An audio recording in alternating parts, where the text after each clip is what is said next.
Hey guys, Coach Nate here from The Running Experience. Today we're going to talk about how to increase your long distance running. I'm going to give you 4 of my favorite things to do it, including a breakdown in the long run itself and how to build up, as well as some things you wouldn't necessarily expect. Let's do it.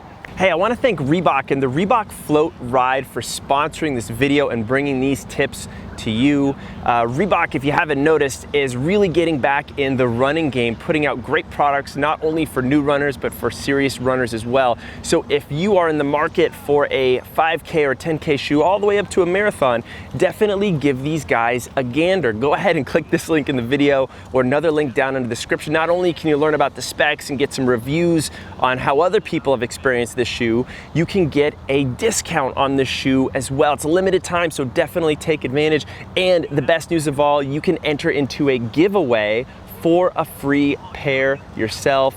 How about that? So again, thanks again to Reebok for that, and let's go ahead and get into these distance running tips. Let's talk about what long runs actually are, because there's no objective distance that transitions a run from short to medium to long. It really has everything to do with you, your experience, and what long means to you. And that's what's really exciting about long runs, because at its essence, it is you running your furthest distance ever, and running at the edge of your experience where you're really starting to break down, but you're trying to hold it together at the end.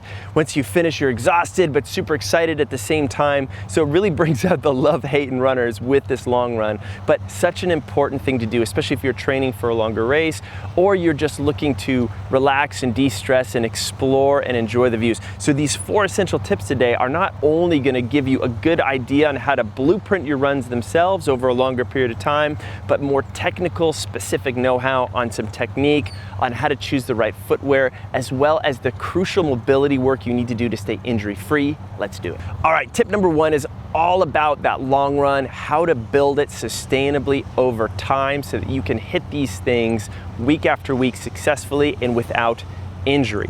And what that means is that we need to channel our inner running geek for a second, get that pencil, piece of paper, and actually do a little bit of planning with these next couple of weeks. The reason why that's so important is a few reasons. If you were just left to your own devices, you're gonna see some wild swings in your training. You're gonna try to go really, really big one week, and you're gonna be a little beat up, and then you're not gonna go long enough the next week. And what we wanna think about are steady stair-step increases in mileage each week with the occasional drop down. If you're brand new, we could actually increase our mileage, week over week by 20 to 25%, especially if your longest run is, say, 3 miles or 4 miles, no problem. As you get more experienced and you're, say, north of 10 miles to 15 miles your long run, you're getting ready for, say, a half or full marathon, then we want to stick to 10 to 15% increases in our long run. So the more experienced we are, smaller dips, because we're doing more volume. So think about writing those down, stick to that schedule.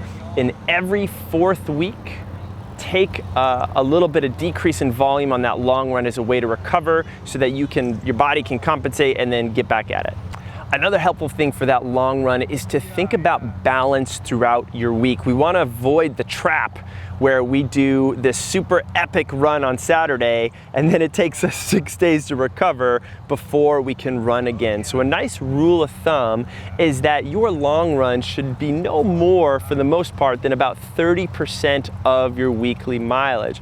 I know that sounds low, and for some of you guys, your weekly long run is 50% or more, but I also know that when your long run is 50% or more of your weekly mileage, that's where a lot of trouble comes in, because your body's just not ready to handle that yet. So for example, if you're running 30 miles a week, a good rule of thumb long run is plus or minus 10 miles. If you're getting ready for a longer distance run and you're not able to handle 30 miles or more per week, that might say that you're actually not ready for that longer distance yet. I'm just the messenger here, don't shoot me, right? So that's the deal there with that. The next thing is just to make sure those runs, when you do them, that they're done at a nice intensity. They're done easy. Sometimes people use the talk test. I should be conversational as I run. That's a way of controlling my intensity so I don't go too hard. One of our favorite things at the Run Experience is a little nose breathing. So what I'm gonna do every 10 to 15 minutes, I'm gonna breathe 10 breaths through my nose. And if I can't do that, chances are I'm running too fast and I need to slow it down a little bit. Hey guys, Coach Holly here from The Run Experience, helping Nate out with our long distance running tips, how to improve that long run. He gave you tip number 1. Tip number 2 is going to be ensuring that your run mechanics look the same at the end of the run as they did at the beginning. A lot of times when you get tired during that long run, you just think you're just out of energy, just totally, the tank is empty. And so I want to revisit the idea that the mechanics of your run can actually improve your endurance through the long run. So my favorite ways to reinforce those run mechanics during the long run is to throw in some drills. Specifically speaking, I like to throw in the lateral shuffle, the karaoke, and then some high skips. A good way to implement this is every 30 minutes during your long run, you'll do 2 30-second passes of each. I'm not saying all at once, but you can break these up throughout the long run. 2 30-second passes should do the trick. Basically, these are things that are not running. So just re-encouraging new muscles to work, maybe something that fell off at the beginning, maybe you've fallen into a shuffle. These drills will bring those hamstrings back, the glutes back, everything will start firing again. Again, I will show you those drills at the end of this video. I just want to take a moment to share one of the things I've been digging about this shoe. And my experience was that I felt pretty balanced in this. I didn't feel like I had too much support, and I didn't feel like I had too little. There was a sweet spot there. And I think a lot of that has to do with this foam rim that they have created all the way around the edge of the shoe. And basically what it does is it helps cradle your foot. It prevents you from going too far out on the side and supinating, and it prevents your feet too much from collapsing inwards as well, while also giving your foot that freedom to move around, which is so darn important. So if you want to go ahead and check out that spec as well as the other cool aspects of the shoe, click this link in the video, click the link down in the description. Let's get back into those tips. All right guys, tip number 3 is going to be invest in your footwear. A lot of times injury can actually come out of the fact that you're just running in the wrong shoes for too long. And so a lot of running companies actually create shoes just specific to your long runs. They invest in making those decisions around those shoes, and it's worth it for you to check those out and decide what's right for you. The things to look for in your long run shoe are going to mostly be over the cushioning and then the support, those 2 areas. The cushioning is important as far as impact goes. So where are you doing these long runs? Are you on pavement? Are you on trail? Anything north of 45 minutes to an hour, you're definitely going to want to be taking into account how much cushioning that shoe has.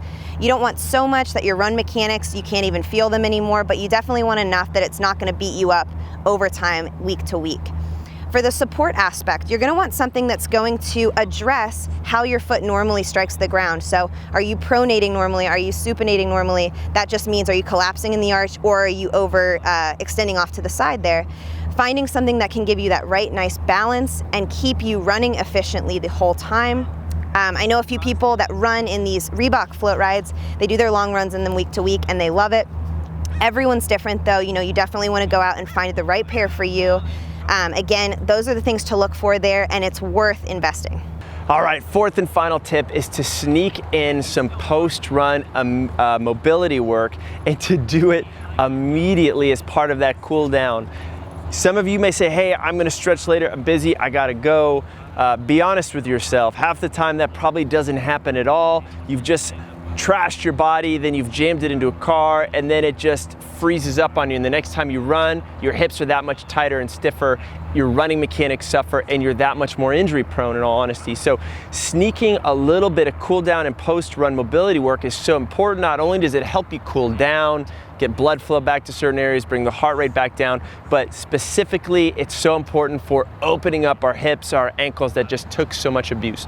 My 2 favorite things, I can do them anywhere, I sometimes even start with a run with them, are some leg swings and some hip circles. So I'm actually gonna post up on this right leg, find the balance, and I'm just gonna start with a nice gentle swing, really focusing on just swinging through the hip, noticing I'm not letting my back move a lot, and I'm not just breaking at the knee, right? So really focusing on this hip extension, because this is what starts to get really tight. And I can kick up a little higher into that hamstring, and I like to do about 20 of these per leg. Once I've done 20, I'm gonna kick up, swing all the way back into this long lunge. I'm gonna get both hands down into this long lunge position, and I'm gonna work on some hip circles. Again, a little bit of gentle movement. And I love this movement, it's so rich because I can work on my hamstring and my glutes and this front leg deep into that hip. And then on this trailing leg, I can work on my hip extension. So flexion on one side, extension on the other. All the muscles that support those different positions are so important to stretch out. Once I've got, say, 10 circles one direction, I'm gonna get 10 circles the other way. I could work on getting my elbows down a little bit lower. If I'm a little bit more mobile, I'm gonna stand up tall. I'm gonna do the same thing on the other side. It takes 2 minutes. It will open up your hips so much better, set you up for your next long run so you can hit this thing out of the park.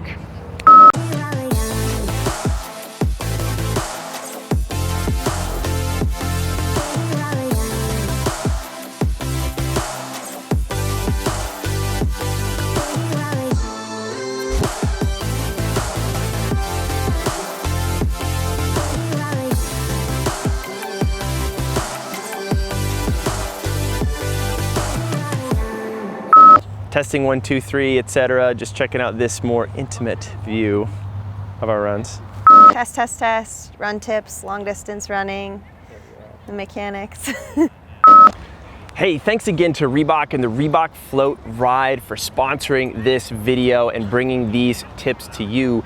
If you want a free pair of shoes for yourself, well, you can enter into a giveaway. All you need to do is click a link in this video or down in the description below. And once you're there, you'll be able to learn more about the shoe, enter that giveaway, and get a killer discount to pick up a pair today. Not a bad deal. Of course, if you like this video, let us know. Hit that like button down below. Do you have any burning questions, any comments, things that you want to see from us, things we haven't done that would help you in your running? Let us know. We are here for you to make videos for you.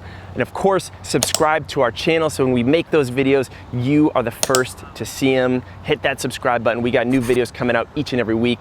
And speaking of, I gotta keep filming here, guys, so I'll see you in the next video. Man.